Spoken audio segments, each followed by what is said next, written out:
ಶ್ರೀ ಗುರುಭ್ಯೋ ನಮಃ. ಹರಿ ಓಂ. ಪ್ರೀತಿಯ ವೀಕ್ಷಕರಿಗೆಲ್ಲ ನಮಸ್ಕಾರಗಳು. ಹರೇ ರಾಮ. ದುರ್ಗೆ ಸ್ಮೃತ ಹರಸಿ ಭೀತಿ ಮಶೇಷ ಜಂತೋ ಸ್ವಸ್ಥೆ ಸ್ಮೃತ ಮತಿಮತೀವ ಶುಭಾನ್ ದದಾಸಿ ದಾರಿದ್ರ್ಯ ದುಃಖ ಭಯಹಾರಿಣೆ ಕಾತ್ವಧನ್ಯ ಸರ್ವೋಪಕಾರ ಕರಣಾಯ ಸದಾರ್ಧ ಚಿತ್ತ. ಶ್ರೀ ಜಗದಂಬಾಯೈ ನಮಃ. ಶ್ರೀ ಭುವನೇಶ್ವರಿಯೈ ನಮಃ. ಆತ್ಮೀಯರೇ, ಇಂದು 8ನೇ ತಾರೀಕು 3ನೇ ತಿಂಗಳು 2026ನೇ ಇಸ್ವಿ, ಭಾನುವಾರ. ಈ ದಿವಸದ ಪಂಚಾಂಗವನ್ನು ಮೊದಲು ನಾವು ಈ ದಿವಸದ ಪಂಚಾಂಗವನ್ನು ನೋಡೋಣ. ಸ್ವಸ್ತಿ ಶ್ರೀ ವಿಜಯಾಭ್ಯುದಯ ನೃಪಶಾಲಿವಾಹನ ಗತಶಕ ವರ್ಷ 1947ನೇ ಮಂಗಳಕರ ವಿಶ್ವಾವಸು ನಾಮ ಸಂವತ್ಸರದ ಉತ್ತರಾಯಣ ಶಿಶಿರ ಋತು ಫಾಲ್ಗುಣ ಮಾಸದ ಕೃಷ್ಣ ಪಕ್ಷದ ಪಂಚಮಿ ತಿಥಿ ಆಗಿರ್ತಕ್ಕಂತಹದ್ದು. ವಾರ ಭಾನುವಾರವಾಗಿದೆ. ಈ ದಿವಸ ನಕ್ಷತ್ರ ಸ್ವಾತಿ ನಕ್ಷತ್ರ ಇದೆ. ವ್ಯಾಘಾತ ನಾಮ ಯೋಗ ಇದೆ. ವಣಿಜಾಕರಣ ಇದೆ ಇವತ್ತಿನ ಪಂಚಾಂಗದಲ್ಲಿ. ಹೀಗಿರುವಾಗ ಇವತ್ತಿನ ದಿನದ ವಿಶೇಷತೆ ಏನು ಹಾಗಿದ್ರೆ, ಭಾನುವಾರ ಬಂತು ಅಂದರೆ ಸಾಕಷ್ಟು ಜನ ಮನೆಯಲ್ಲೇ ಇರ್ತೀರಿ, ಮನೆಯಲ್ಲೇ ಕೆಲಸ ಕಾರ್ಯಗಳನ್ನು ಮಾಡ್ತಾ ಇರ್ತೀರಿ. ಜೊತೆಯಲ್ಲಿ ನಮ್ಮ ಭಗವತಿ ಸಂಕಲ್ಪವನ್ನು ನೋಡ್ತಾ ಇದ್ದೀರಿ. ಭಗವತಿ ಸಂಕಲ್ಪದಲ್ಲಿ ಇವತ್ತಿನ ವಿಶೇಷತೆ ಏನು ಅಂದರೆ ಭುವನೇಶ್ವರಿ ಶಾಂತಿ. ಪ್ರತ್ಯಂಗಿರಾದೇವಿ ದೇವಸ್ಥಾನದಲ್ಲಿ ನಡೆಯುತ್ತಾ ಇರತಕ್ಕಂತಹ ಭುವನೇಶ್ವರಿ ಶಾಂತಿ. ಈ ಭುವನೇಶ್ವರಿ ಶಾಂತಿಯನ್ನು ಯಾಕೆ ಮಾಡಬೇಕು? ಭುವನಕ್ಕೆ ಅಧಿಪತಿಯಾಗಿರತಕ್ಕಂಥವಳು. ಭುವನ ಅಂದರೆ ಲೋಕಸ್ತು ಭುವನೇ ಜನೇ, ಲೋಕ ಆಳುವಂಥ ಒಂದು ಅರ್ಥ ಇದೆ. ಇಡೀ ಭೂಮಂಡಲ ಅಂತ ಒಂದು ಅರ್ಥ ಇದೆ.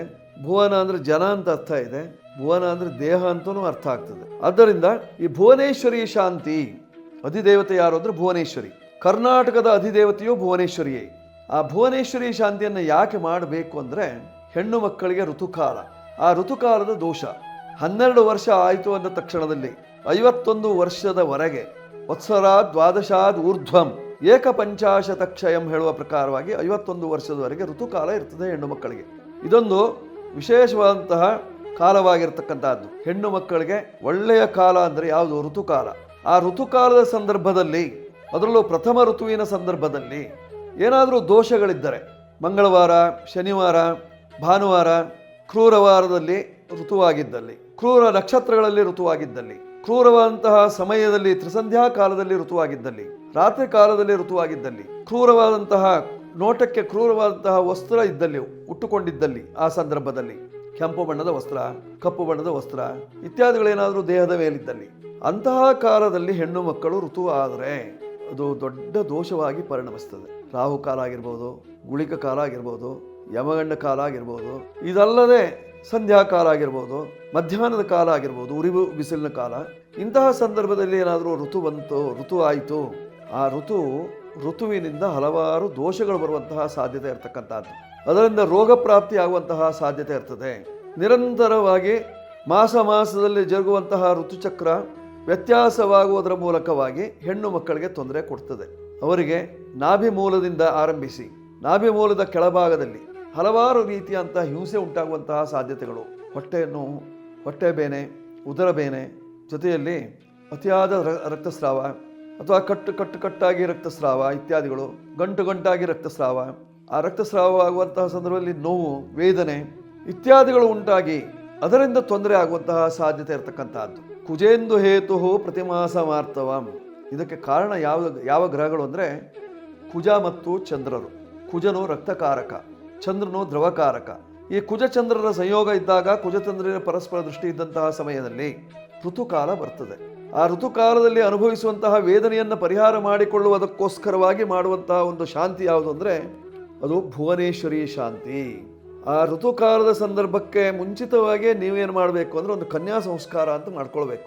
ಗಂಡು ಮಕ್ಕಳಿಗೆ ಉಪನಯನ ಸಂಸ್ಕಾರ ಅಂತ ಇರ್ತದೆ, ಹೆಣ್ಣು ಮಕ್ಕಳಿಗೆ ಕನ್ಯಾ ಸಂಸ್ಕಾರವನ್ನು ಮಾಡ್ಕೊಳ್ಬೇಕು. ತಂದೆ ತಾಯಿಗಳು ಮಗಳಿಗೆ ಒಳ್ಳೆಯ ಕಾಲದಲ್ಲಿ ಋತುಕಾಲ ಬಂದು ಆ ಋತುಚಕ್ರದಲ್ಲಿ ಯಾವುದೇ ರೀತಿಯಂತಹ ತೊಂದರೆ ಆಗಬಾರ್ದು ಹೇಳುವಂಥ ಒಂದು ಸಂಕಲ್ಪವನ್ನು ಮಾಡಿ ಕನ್ಯಾ ಸಂಸ್ಕಾರವನ್ನು ಮಾಡಿಸಿದಲ್ಲಿ ಆಗ ಋತುಕಾಲದಲ್ಲಿ ಬರುವಂತಹ ದೋಷಾದಿಗಳು ತಡೆಯಾಗ್ತದೆ.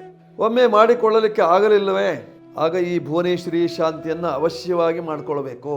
ಭುವನೇಶ್ವರಿ ಶಾಂತಿಯನ್ನು ಮಾಡುವುದರಿಂದ ಆ ಋತುಕಾಲದ ದೋಷಗಳೆಲ್ಲ ಪರಿಹಾರವಾಗಿ ಗ್ರಹಗಳೆಲ್ಲವೂ ಸುಸ್ಥಿತಿಗೆ ಬಂದು ಶುಭವಾದಂತಹ ಫಲವನ್ನು ನೀಡುವುದರ ಮೂಲಕವಾಗಿ ಆ ಹೆಣ್ಣು ಮಗುವಿಗೆ ಋತುಚಕ್ರದ ದೋಷವನ್ನು ನಿವಾರಿಸಿ ಒಳ್ಳೆಯ ಸಂತಾನ, ಆ ಸಂತಾನದಿಂದ ಕುಟುಂಬ ಅಭಿವೃದ್ಧಿ, ಕುಟುಂಬದಲ್ಲಿ ನೆಮ್ಮದಿ, ಕುಟುಂಬಕ್ಕೆ ಸಂತೋಷ ಇತ್ಯಾದಿಗಳನ್ನೆಲ್ಲ ಕೊಡುವಂತಹ ಒಂದು ಭಾಗ್ಯ ಇರತಕ್ಕಂಥದ್ದು. ಅದಕ್ಕೋಸ್ಕರವಾಗಿ ಮಾಡುವಂತಹ ಶಾಂತಿ ವಿಧಾನವೇ ಭುವನೇಶ್ವರಿ ಶಾಂತಿ. ಆ ಭುವನೇಶ್ವರಿ ಶಾಂತಿಯ ದರ್ಶನವನ್ನು ಮಾಡಿಕೊಳ್ಳುವುದರಿಂದ, ಭುವನೇಶ್ವರಿ ರಕ್ಷೆಯನ್ನು ಧರಿಸುವುದರಿಂದ ಹೆಣ್ಣು ಮಕ್ಕಳಿಗಿರ್ತಕ್ಕಂತಹ ಋತು ಸಂಬಂಧವಾದಂತಹ ದೋಷ ನಿವಾರಣೆ ಆಗ್ತದೆ. ಋತು ಸಂಬಂಧವಾದಂತಹ ದೋಷ ಇದೆ ಅಂತ ಆದರೆ ಒಳ್ಳೆಯ ವರ ಸಿಗುವುದಿಲ್ಲ, ಗಂಡ ಹೆಂಡತಿಯಲ್ಲಿ ಯಾವಾಗಲೂ ಜಗಳ, ಸರಿಯಾದ ಋತುಚಕ್ರ ಇರುವುದಿಲ್ಲ, ಹುಟ್ಟುವ ಮಕ್ಕಳ ಮೇಲೆ ಪರಿಣಾಮ ಕೊಡ್ತದೆ. ಆತನ ಮೂಲಕವಾಗಿ ಜೀವನದಲ್ಲಿ ಜಿಗುಪ್ಸೆ ಬರುವಂತಹ ಸಾಧ್ಯತೆ ಇದೆ. ಅದನ್ನೆಲ್ಲ ಪರಿಹಾರ ಮಾಡಿಕೊಳ್ಬೇಕು ಅಂದ್ರೆ ಏನು ಮಾಡಬೇಕು? ಹೆಣ್ಣು ಮಕ್ಕಳಿಗೆ ಭುವನೇಶ್ವರಿ ಶಾಂತಿ ಅವಶ್ಯ. ಕುಜದೋಷ ಇದ್ರೆ ಕುಂಭ ವಿವಾಹ ಮಾಡ್ಕೊಳ್ತೀರಿ, ಕುಜದೋಷ ಇದ್ರೆ ಬಾಲಗಣಪತಿ ಹೋಮ ಮಾಡ್ಕೊಳ್ತೀರಿ, ಕುಜಕೇತುವಿನ ದೋಷ ಇದ್ರೆ, ಅದೇ ಕುಜ ರಾಹುವಿನ ದೋಷ ಇದೆ ಅಂತಂದ್ರೆ ನಾಗಶಾಂತಿ ಮಾಡ್ಕೊಳ್ತೀರಿ, ನವಗ್ರಹ ದೋಷ ಇದೆ ಅಂದ್ರೆ ನವಗ್ರಹ ಶಾಂತಿ ಮಾಡ್ಕೊಳ್ತೀರಿ, ಶನಿ ದೋಷ ಇದೆ ಅಂದ್ರೆ ಶನಿ ಶಾಂತಿ ಮಾಡ್ಕೊಳ್ತೀರಿ. ಆದ್ರೆ ಮೂಲತಃ ಮಾಡಬೇಕಾದ್ದನ್ನೇ ಬಿಟ್ಟು ಬಿಡ್ತೀರಿ. ಭುವನೇಶ್ವರಿ ಶಾಂತಿಯನ್ನ ಮಾಡಿಕೊಳ್ಳುವುದರಿಂದ ಹೆಣ್ಣು ಮಕ್ಕಳಿಗಿರ್ತಕ್ಕಂತಹ ಋತು ಸಂಬಂಧವಾದಂತಹ ದೋಷಗಳೆಲ್ಲ ಪರಿಹಾರವಾಗ್ತದೆ. ತದನಂತರದಲ್ಲಿ ಹುಟ್ಟುವಂತಹ ಮಕ್ಕಳೆಲ್ಲ ಒಳ್ಳೆ ಮೇಧಾವಿಗಳಾಗ್ತಾರೆ, ಒಳ್ಳೆ ತೇಜೋಭಿವೃದ್ಧಿ, ಒಳ್ಳೆ ವಾಕ್ಚಾತುರ್ಯ, ಒಳ್ಳೆ ರೀತಿಯಂತಹ ನಡೆನುಡಿಗಳು, ಆತನ ಮೂಲಕವಾಗಿ ಜೀವನದಲ್ಲಿ ಎಲ್ಲ ಸಾಧನೆ ಇತ್ಯಾದಿಗಳನ್ನು ಮಾಡುವಂತಹ ಸಂದರ್ಭ ಇರ್ತದೆ. ಹೆಣ್ಣು ಮಕ್ಕಳ ಅಭ್ಯುದಯಕ್ಕೆ, ಅವರಿಗೆ ಹುಟ್ಟತಕ್ಕಂತಹ ಮಕ್ಕಳ ಯಶಸ್ಸಿಗೆ ಈ ಭುವನೇಶ್ವರಿ ಶಾಂತಿ ಅಗತ್ಯವಾಗಿ ಮಾಡಿಕೊಳ್ಳಬೇಕಾಗಿರ್ತಕ್ಕಂಥದ್ದು. ಆದ್ದರಿಂದ ಭುವನೇಶ್ವರಿ ಶಾಂತಿಯನ್ನು ಮಾಡಿಕೊಳ್ಳಿ. ಆಗ ನಿಮಗಿರ್ತಕ್ಕಂತಹ ದೋಷಾದಿಗಳೆಲ್ಲ ಪರಿಹಾರವಾಗಿ ಹೆಣ್ಣು ಮಕ್ಕಳಿಗೆ ಸಕಾಲಕ್ಕೆ ಮದುವೆಯಾಗಿ ಸಕಾಲಕ್ಕೆ ಮಕ್ಕಳಾಗಿ ಸಂಸಾರವನ್ನ ಚೆನ್ನಾಗಿ ನಡೆಸುವಂತಹ ಯೋಗ್ಯತೆಯನ್ನ ಆ ಭಗವತಿ ದಯಪಾಲಿಸ್ತಾಳೆ. ಆದ್ದರಿಂದಲೇ ಇವತ್ತಿನ ದಿವಸ ವಿಶೇಷವಾಗಿ ಭುವನೇಶ್ವರಿ ಶಾಂತಿ ನಡೀತಾ ಇದೆ. ದರ್ಶನವನ್ನು ಮಾಡ್ಕೊಳ್ಳಿ. ಆ ಭುವನೇಶ್ವರಿ ಅನುಗ್ರಹವನ್ನ ನಿಮ್ಮ ಮನೆಯ ಹೆಣ್ಣು ಮಕ್ಕಳೆಲ್ಲ ಪಡ್ಕೊಳ್ಳಿ. ಅದರಿಂದ ನಿಮ್ಮ ಕಷ್ಟಗಳೆಲ್ಲ ಪರಿಹಾರವಾಗಿ ಸುಖ ಪ್ರಾಪ್ತಿಯಾಗಿ ನೆಮ್ಮದಿಯಿಂದ ಜೀವನವನ್ನು ಸಾಗಿಸಲಿಕ್ಕೆ ಸಾಧ್ಯತೆ ಇದೆ. ಮಾಡ್ಕೊಳ್ಳಿ, ಶುಭವಾಗುತ್ತೆ. ಆತ್ಮೀಯರೇ, ಈ ಭುವನೇಶ್ವರಿ ಶಾಂತಿಯನ್ನು ಮಾಡುವಾಗ ದ್ರವ್ಯಗಳು ಬಹಳಷ್ಟು ಮುಖ್ಯ. ವಟ ಸಮಿಧವನ್ನು ಹೇಳಿದ್ದಾರೆ, ಆಲದ ಸಮಿಧ, ಔದುಂಬರ ಸಮಿಧವನ್ನು ಹೇಳಿದ್ದಾರೆ, ಅರಳಿ ಸಮಿಧವನ್ನು ಹೇಳಿದ್ದಾರೆ, ತಿಲದ್ರವ್ಯವನ್ನು ಹೇಳಿದ್ದಾರೆ, ಸರ್ಷಪವನ್ನು ಹೇಳಿದ್ದಾರೆ, ಪಾಯಸವನ್ನು ಹೇಳಿದ್ದಾರೆ, ಆಜ್ಯವನ್ನು ಹೇಳಿದ್ದಾರೆ. ಹೀಗೆ 8 ದ್ರವ್ಯಗಳಿಂದ ಹೋಮವನ್ನು ಮಾಡಬೇಕಾಗಿರ್ತಕ್ಕಂಥದ್ದು ಭುವನೇಶ್ವರಿಗೆ. ಈ 8 ದ್ರವ್ಯಗಳಿಂದ ಹೋಮವನ್ನು ಮಾಡುವಂತಹ ಸಂದರ್ಭದಲ್ಲಿ ಸಾಧಾರಣವಾಗಿ 10,000 ಭುವನೇಶ್ವರಿ ಜಪವನ್ನು ಮಾಡಿ 1,008ರ ಸಂಖ್ಯೆಯಲ್ಲಿ ನಾವು ಹೋಮವನ್ನು ಮಾಡಿದಾಗ ಆಗ ಭುವನೇಶ್ವರಿಯ ಸುಪ್ರೀತಳಾಗಿ ನಮಗಿರ್ತಕ್ಕಂತಹ ಅರ್ಥಾತ್ ಆ ಹೆಣ್ಣು ಮಗಳಿಗಿರ್ತಕ್ಕಂತಹ ಋತುಬಾಧೆಯನ್ನ ಪರಿಹಾರ ಮಾಡುವುದರ ಮೂಲಕ ಕ್ಷೇಮವನ್ನು ಉಂಟು ಮಾಡ್ತಾಳಂತೆ. ಆದ್ದರಿಂದ ಭುವನೇಶ್ವರಿ ಶಾಂತಿಯಿಂದ ನಿಮ್ಮ ಹೆಣ್ಣು ಮಕ್ಕಳಿಗೆ ಅನುಕೂಲವಾಗಲಿ. ನಿಮ್ಮ ಹೆಣ್ಣು ಮಕ್ಕಳಿಗಿರತಕ್ಕಂತಹ ಋತು ಸಂಬಂಧವಾದಂತಹ ದೋಷಗಳಿದ್ರೆ ಅದೆಲ್ಲ ಪರಿಹಾರವಾಗಲಿ. ತಾವೆಲ್ಲ ದರ್ಶನ ಮಾಡ್ಕೊಳ್ಳಿ. ದರ್ಶನ ಮಾತ್ರದಿಂದಲೇ ಕೆಲವು ದೋಷಗಳೆಲ್ಲ ನಿವಾರಣೆ ಆಗ್ತದೆ. ಆ ಭುವನೇಶ್ವರಿ ತಾಯಿಯ ಅನುಗ್ರಹವನ್ನು ಪಡೆದುಕೊಳ್ಳಿಕ್ಕೆ ಸಾಧ್ಯತೆ ಇದೆ. ಪಡ್ಕೊಳ್ಳಿ, ಶುಭವಾಗ್ತದೆ, ಮಂಗಳವಾಗ್ತದೆ. ಅವಳು ಮಂಗಳ ದೇವತೆ, ನಮ್ಮ ಕರ್ನಾಟಕದ ಅಧಿದೇವತೆ ಭುವನೇಶ್ವರಿ. ಆದ್ದರಿಂದ ಅವಳ ದರ್ಶನವನ್ನು ಮಾಡುವುದೇ ಒಂದು ಭಾಗ್ಯವಾಗಿರ್ತಕ್ಕಂಥದ್ದು. ಅದನ್ನು ದರ್ಶನ ಮಾಡ್ಕೊಳ್ಳಿ, ಶುಭವಾಗ್ತದೆ.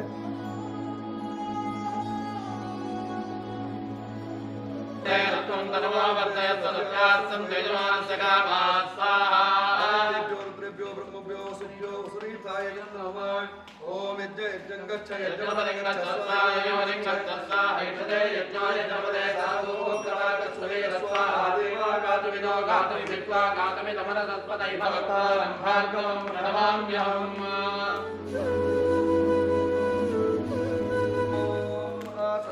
ತದತಾ ವರ್ತಮಾನೋ ನಿವೇದೇನ ಮತಂ ಲತ್ತಿನ್ಯ ಹಿರಣ್ಯೇನ ವಿದ್ರಾರೇಣ ದೇವೋಯ ದಿವಗಣಾಗಮಶಂ.